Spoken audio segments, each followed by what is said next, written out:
नमस्कार, मैं सीमा ओझा। बहुत प्यारा बहुत सुंदर जनेब के गीत लेकर उपस्थित बानी। आप लोग सुनी लोग, कमेंट में बताए लोग कैसन लागल, शेयर जरूर कर ले लोग।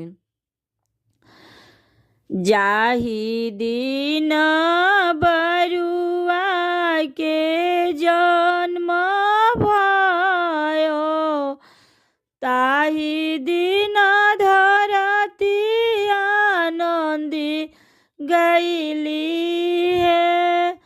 ताहि दिन धरती आनंदी गईली है।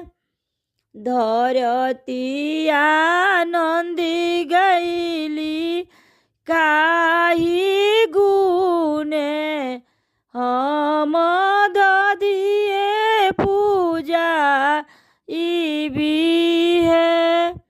धरती आनंदी गईली काही गुने, हम चंदने पूजा इबी है।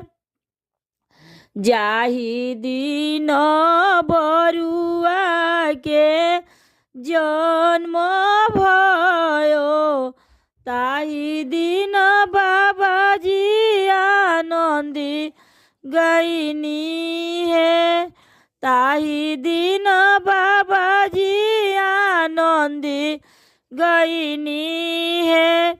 बाबाजी आनंदी गईनी काही गुने, हमारे गोत्र पवित्र होई है।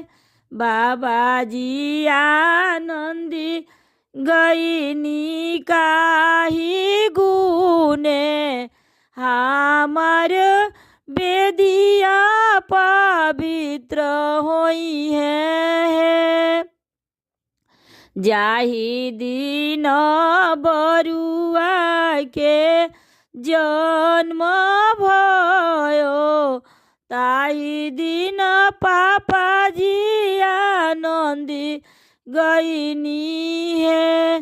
ताहि दिन पापाजी आनंदी गईनी है। पापाजी आनंदी गईनी काही गुने, हमार जंगिया पवित्र भइले है। हमार जंगिया पवित्र भइले।